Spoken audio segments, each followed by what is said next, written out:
Senhoras e senhores, moças e rapazes, damas, cavalheiros, meninos, meninas, aqui estamos para mais um Drops, né? Aqui estamos para mais um recap cricketistas, né? A gente acabou não fazendo o recap do dia 7, mas vamos fazer o recap do dia 8, né?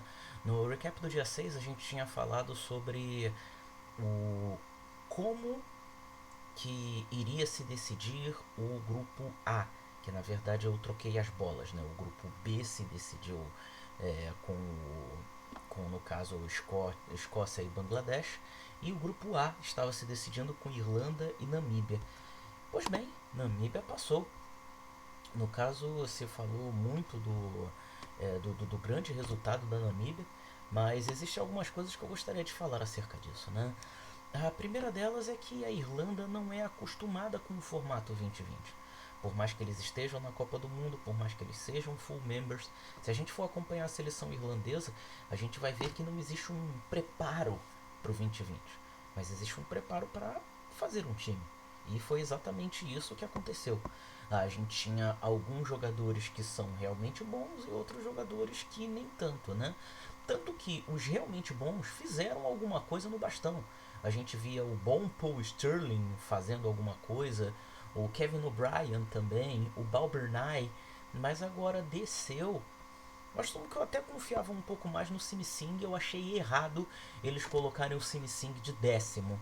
Entretanto, enfim, né, o que passa na cabeça do Balbernay eu não sei. Contudo, não dá para destacar que isso foi apenas um erro da Irlanda. Não, muito pelo contrário. A Namíbia veio para essa Copa do Mundo para impressionar e impressionou a todos, né? Você tem o próprio David Wiese, né, que está jogando muito bem pela Namíbia. Você tem o capitão Gerhard Erasmus, que também está jogando bastante, fez meia centena e que jogou muito bem nos outros jogos. Era até aquela coisa que eu estava falando no 6, né? Isso poderia decidir, no caso é apenas um jogo, poderia decidir qualquer coisa. E realmente decidiu. O meu lamento com relação à eliminação da Irlanda está nesse indivíduo aqui, neste homem maravilhoso chamado Curtis. Não, não é o 50 Cent, é o Curtis Camper, né? Que eles classificam como all-rounder, mas ele fez ótimos números dentro da, dentro da seleção irlandesa. Tá bom, ignorem que ele nasceu em Joanesburgo, mas enfim, vamos lá.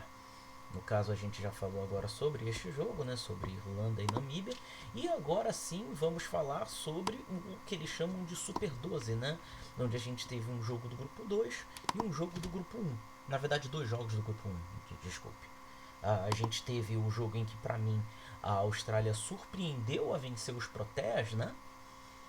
Que no caso eu achava que os Proteas eles vinham como muito favorito, até porque eles tinham o Bavuma jogando bem, tinham o Quinton de Kock, arrasador, mas o que a gente viu foi, assim como teve no jogo da Copa do Mundo Feminina, que a gente falava, não, tem que derrubar a Saxina e fazer o que dá. Foi necessariamente isso que a Austrália fez, né? Derrubou o Quinton de Kock, que não foi o primeiro a ser eliminado, até que durou um pouco, mas com as eliminações precoces do Bavuma e do Van der Dusen, ficou apavorado e não conseguiu fazer muita coisa, né? Os australianos conseguiram limitar a seleção da Irlanda, não, desculpa, da África do Sul a 118. Desses, dá apenas para mencionar o Markram, né, que jogou de uma forma um pouco mais conservadora, né, em alguns momentos, em outros conseguiu ser explosivo, mas que só fez 40 corridas. A gente também tem que destacar, né, no caso, o bowling, né, que você tem da seleção australiana. Uma coisa até legal para se dizer é a gente tem no caso aquele pensamento, né, do de você ter no caso o cara que vai ser a brisa e o cara que vai ser a tempestade. Como o Mitch Stark é o camarada mais conhecido, eles escolheram para ser a brisa. Mas agora a gente vê números como o do próprio Pat Cummins e do Josh Hazelwood, que deu para ver que eles foram a brisa. Desculpa, o Mitch Stark foi a tempestade, melhor dizendo, né? Indo pro bastão, a Austrália não teve um trabalho tão difícil de se fazer, né? Apesar de ter que enfrentar o Shams e apesar de ter que enfrentar o Rabada. Deixa eu ver se o Nigide jogou. Não, o Nigid não jogou, acho que ele tá contundido, se eu não me engano. Depois eu dou até uma olhada. Mas a gente viu que nenhum foi brilhante, mas é aquele paradigma que a gente sempre coloca pra galera. Se todos forem regulares, dá pra ganhar uma partida. E foi necessariamente isto que aconteceu. O que a gente via era que o Aaron Finch estava protegendo o David Warner, acabou sendo eliminado prematuramente, né, dentro do power play. Daí a gente via o March tentando equilibrar as coisas com o David Warner, também foi eliminado no power play, mas isso ainda assim abriu espaço para que, deixa eu até ver se eu tenho uma foto deste camarada, né, deste homem maravilhoso. Não é que a foto que eu quero deste homem eu não tenho, né? Que é aquela do comercial, né? Acho que eu tenho sim. Deixa eu dar uma olhadinha aqui. Que eu tenho uma foto deste homem. Espera rapidinho. Vamos lá. Não. Isso. Vai, meu amigo. Obrigado. Mídias e links. Aqui você vê o canal do Cricketistas no WhatsApp, né? Que é o canal que a gente mais usa. E esta é a foto que eu quero mencionar. Se abrir vai ser bom, né? Vai ser muito bom se abrir. Abriu. Aí. Este homem maravilhoso, né? Steven Smith, né? Você vê que ele tá bem, né?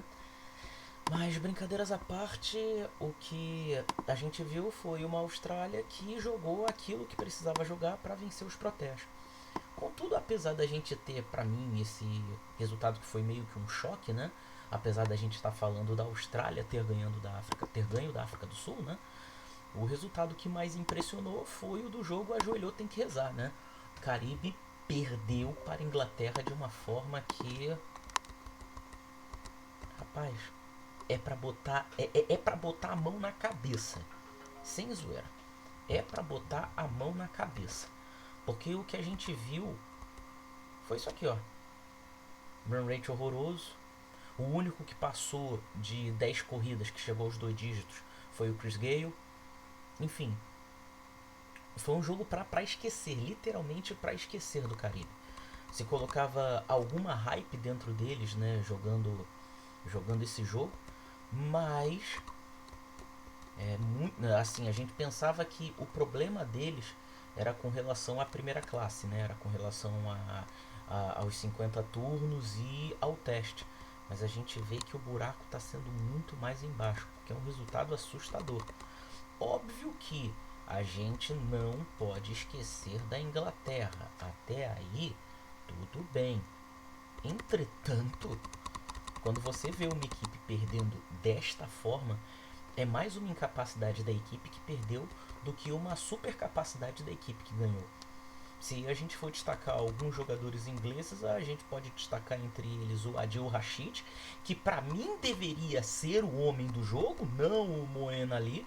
Por mais que ele tirasse o Landy Simons e o Shimon Hetmeyer, o Rashid foi o camarada que acabou com o jogo na parte final, né? Porque ele tirou o Kieron Pollard, que podia ser a última solução do Caribe, tirou o André Russell, que também não é fluxicheiro.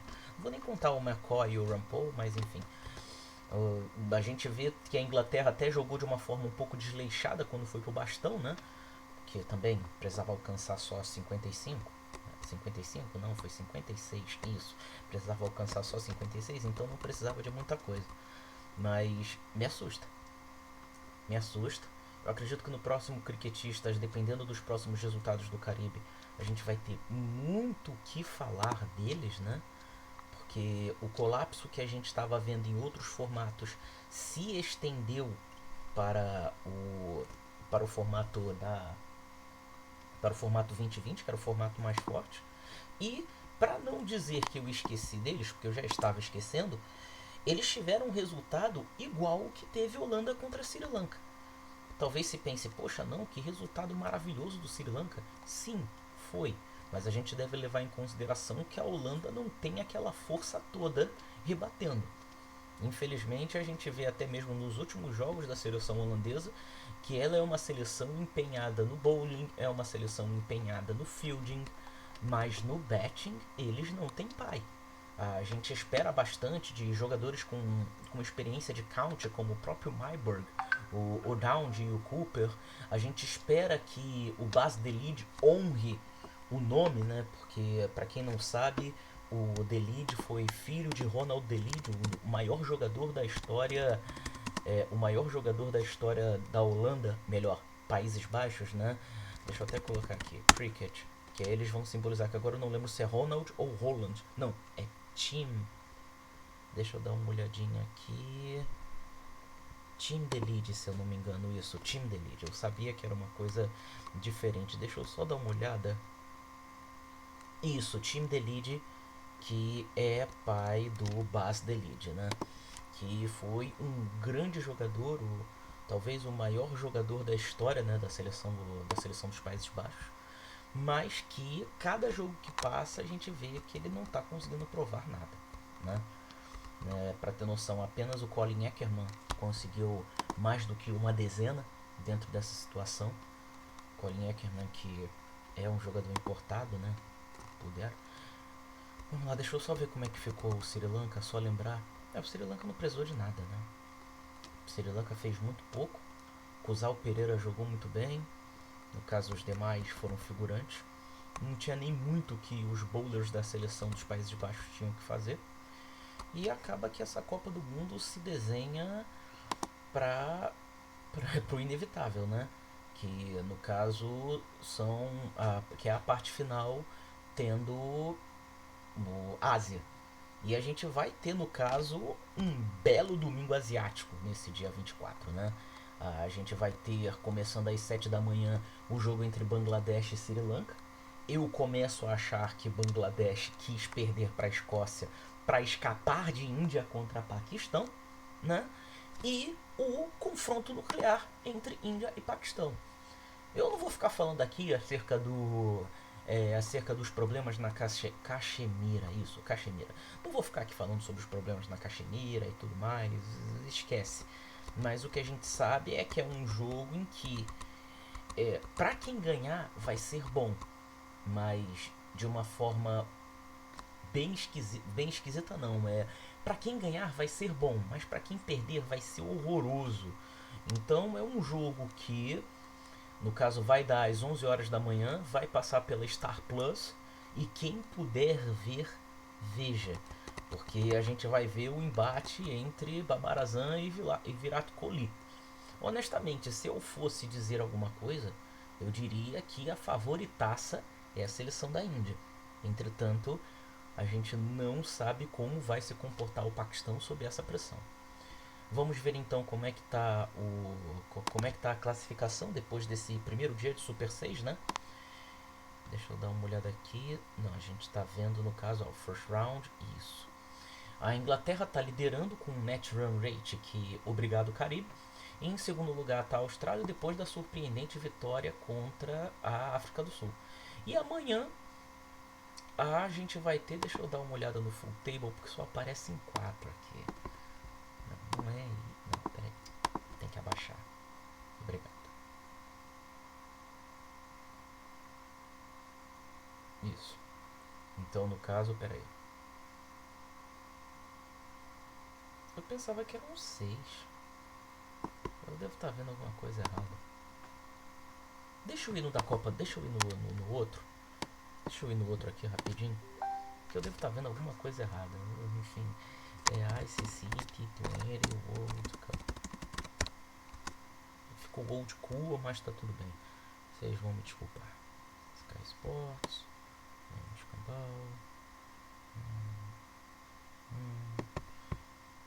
Não, não é o Women's World Cup, cara. Ah, tá aqui, beleza. Vamos lá, vamos ver pelo próprio. Porque eu achava que teriam mais times, né? Enfim, talvez seja a impressão da Copa do Mundo Feminina, né? A Copa do Mundo Feminina tem tomado bastante nosso tempo. Então, às vezes, a gente tem que ver alguma coisa a mais, acaba que não dá. Ah, tá, agora sim. Agora sim. Então, vamos lá. No grupo 1, a gente vai ter Bangladesh e Sri Lanka jogando.